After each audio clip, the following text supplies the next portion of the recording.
এখানে যারা আছেন ষষ্ঠ পুরুষের নাম জানেন? হাত তোলেন তো। এখানে যারা মোটামুটি দেখতে পাচ্ছি ষষ্ঠ পুরুষের নাম জানেন, হাত তুলেন। নাই। পঞ্চম একজন পাওয়া গেছে মুরব্বী, সকলে বলেন মাশাআল্লাহ। উনি ষষ্ঠ পুরুষের নাম জানেন, আমিও আমার ষষ্ঠ পুরুষের নাম জানি। পঞ্চম নাম জানেন কয়জন আছেন? হাত তুলে। একটু আলোচনা হবে আর কি, আমি ওইরকম কোনো বড় বক্তা না, এত বেশি জানি না, বুঝি না। বলেন পঞ্চম পুরুষের নাম জানেন? হাত তুলেন। আর একজন পাওয়া গেছে, অনেকগুলো মানুষ। একজন পাওয়া, কি নাম ভাই? যাই হোক মাশাআল্লাহ, একজন পাওয়া গেছে। পঞ্চম পুরুষের নাম জানেন। চতুর্থ পুরুষের নাম জানেন কয়জন? হাত তোলেন। দুইজন। তৃতীয় পুরুষ? তৃতীয় পুরুষ তোলেন দেখি একটু। তিনজন পাওয়া গেছে। তৃতীয় পুরুষ মানে কি? পরদাদা, তাই না? বাবা, দাদা, তারপরে কি? পরদাদা। এতগুলো মানুষের মধ্যে আমরা তিনজন পাইছি যারা পরদাদার নাম জানে। আরো কিছু পাওয়া যাবে, কিন্তু অধিকাংশ কি জানে না। তাইলে এই যে আমরা মানুষকে ভুলে যাচ্ছি, এটা কিন্তু ভালো লক্ষণ না। আপনি যে বিটায় বসে আছেন, যে ক্ষেত খামারে কাজ করে খান, এগুলো কিন্তু আপনার এই ষষ্ঠ পুরুষের দেওয়া। অধিকাংশ এরকম হবে, অনেকেই হয়তো নিজেরা কিনেছেন। তো আপনার গায়ে আপনার পূর্বপুরুষের রক্ত বয়ে বেড়াচ্ছেন, আর আপনি তাদেরকে ভুলে গেছেন। এটা হচ্ছে তাদের সঙ্গে একটা নেমক হারামি।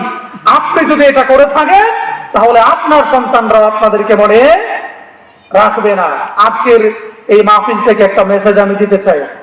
যারা যেখান থেকে ওয়াজটা শুনছেন, কথাগুলো শুনতেছেন, আজকে গিয়ে সংগ্রহ করবেন। মুরব্বীরা বলতে পারবে, ওনাকে জিজ্ঞেস করলে আরো তিনজনের নাম বলতে পারবে, আশপাশের অন্যজনের নাম বলতে পারবে। কিন্তু আপনি আপনার পরদাদার নামটা জানেন না। দূর করবেন তো দূরের কথা, আপনি তাদের কোনো নাম ঠিকানা পর্যন্ত জানেন না। এই যে ইসালে সওয়াবের উদ্দেশ্যে তাদের কাছে ইসাল মানে পৌঁছানো, আর সব মানে ভালো কাজের কোনো একটা অংশ তাদের কবরের মধ্যে পৌঁছানো, এটা হচ্ছে আপনার একটা দায়িত্ব। সেই জন্য রব্বুল আলামিন আমাদের সবাইকে দোয়া শিক্ষা দিয়েছেন, রব্বির হামহুমা কামা রব্বায়ানি সগীরা। সকলে পড়েন, রব্বির হামহুমা কামা রব্বায়ানি সগীরা। সবাই এই দোয়াটা নামাজের পরে পড়বেন। উদ্দেশ্য হচ্ছে আমার দাদা, আমার বাবা যারা দুনিয়া থেকে চলে গেছেন, তাদের জন্য, তাদের মাগফিরাতের জন্য আল্লাহর কাছে এই দোয়াটা পড়ে আল্লাহর কাছে দোয়া চাইবেন। রব্বির হামহুমা, হে প্রভু আপনি তাদের প্রতি রহম করুন, কামা রব্বায়ানি সগীরা, ছোটবেলায় তারা আমাকে যেভাবে রহমতের চাদরে লালন পালন করে বড় করেছেন। যেটা বলেন সুবহানাল্লাহ।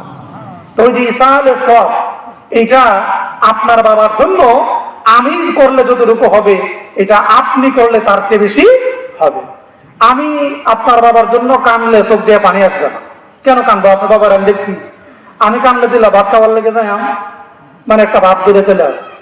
কিন্তু আপনার চোখে প্রকৃত কান্না আসবে, কারণ আপনার বাবা আপনার জন্য কষ্ট করেছে, আপনার বাবা আমার জন্য কষ্ট করে না।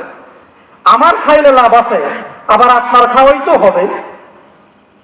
মানুষের দাওয়াত থাকে, অনেক আলেম মানুষ বলে যে হুজুর তো এক করো খায় আসা ঘরে গিয়ে খা। আরে তারা নেই খাওয়ার জন্য, করবো কি? খাওয়ার আমার লাভ, আর আপনার হলো কি দরকার? আপনার কি? আপনি নিজে নিজে দোয়া করবেন, নামাজের পরপরই দোয়াগুলো করবেন, কবরের সামনে যাবেন, কবর জিয়ারত করবেন। মুহতারাম হাজিরিন, যা হোক, এই ইসালে সওয়াব আজকে যুব সমাজ ধ্বংস হয়ে যাচ্ছে। মদ, জুয়া, নেশা, এগুলো আমাদের সমাজে আছে না নাই? এগুলো কারা করে? মুরব্বীরা, বেশিরভাগ যুব সমাজ। কারা করে? যুব সমাজ। এখানেও কিন্তু যুব সমাজ কম, কথা কোন ঠিক না? মানে অপরাধীরা ধরা ছোঁয়ার বাইরে, তারা এখানে আসবে না, দেখবেন মেলার মধ্যে বসে রয়েছে, অথবা কোনো নাচ গান একটা কোনো একটা কাজের মধ্যে লিপ্ত আছে। এই যুব সমাজকে যদি পরিবর্তন করা না যায়, তাহলে আমাদের দেশ পরিবর্তন কখনোই হবে না। দেশ বাদ দেন, সমাজও পরিবর্তন হবে না। সমাজ বাদ দেন, আপনার পরিবারের মধ্যে পরিবর্তন আসবে না। একটা সন্তান যদি পরিবার নষ্ট হয়ে যায়, তাহলে পুরা পরিবারটাকে কি জাহান্নাম বানিয়ে ফেলে। কথা বলেন ঠিক কিনা? একটা সন্তান, একটা ছেলে, একটা মেয়ে, একটা সুখের সংসারকে তছনছ করে দিতে পারে। এই জন্য এই যুব সমাজকে গাইডলাইন করা, এইটা আপনাদের একটা জরুরি দায়িত্ব। তো তাদের উদ্দেশ্যে আলোচনা, তাদের উদ্যোগে মাহফিল, মোহতারাম হাজিরিন,